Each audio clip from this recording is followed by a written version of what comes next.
Greetings. This is Honolulu Blue from HB Cruising. This is 20 truths about cruise ship internet. 1. It's probably going to be slower and less reliable than the internet you have at home.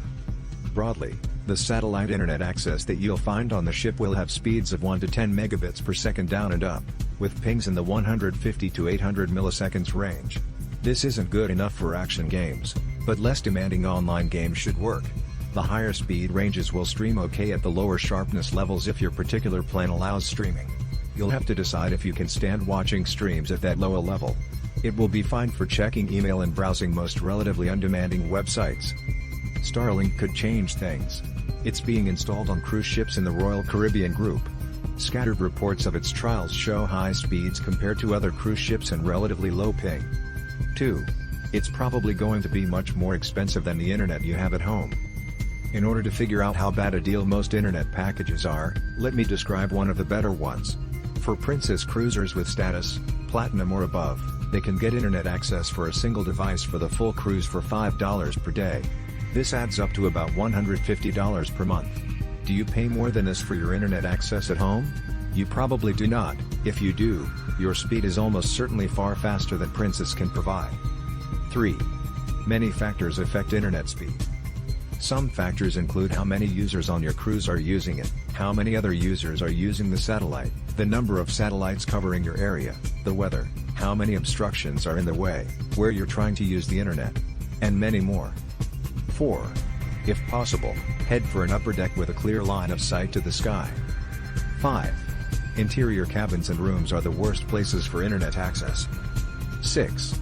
If you need access for the whole cruise, it will cost less to buy it before you board. 7.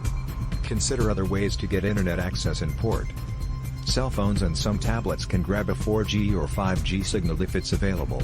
If you happen to be calling at a US port, you can use it without the need for an on-ship internet plan or an international calling plan. In addition, there is some Wi-Fi access available in stores on land, though a purchase may be required. And the crew may know of additional places in port to get a Wi-Fi signal. It can be worth asking about. 8. Consider carefully how many separate logins you will need. Some internet plans offer more than one login for a higher price. 2 or more people can share a plan if they have the login data. But only one can be logged on at the same time. 9. You don't need to purchase internet to use the ship's app. 10. There may be a few websites you can access with the ship's basic Wi-Fi. One of the sites that's available with Carnival's plan is Carnival.com. It's a good place to look at what cruises are being offered and take a look at what protocols apply to various cruises. Another thing it's good at is figuring out if the internet is good enough for your needs. If Carnival.com loads slowly for free, other sites are probably not going to be much faster when you pay for access to them. 11. If you can live with the limitations on sites that can be accessed with a lower cost plan, then that plan can be a good value for you. 12. Internet plans that offer unlimited data for a day or the entire cruise are better overall. 13. If you have a plan with limited minutes, be diligent about logging off as soon as you're done. 14.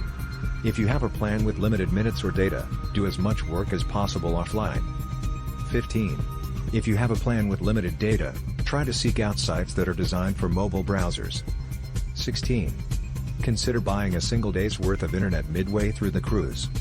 The per-day rate is almost always going to be more than the daily rate for the entire cruise, but it can be a good value if you can compress most or all of your internet needs into that single day, or if you can use alternate sources for the internet on some other days. 17. Download as much as possible to your devices before boarding.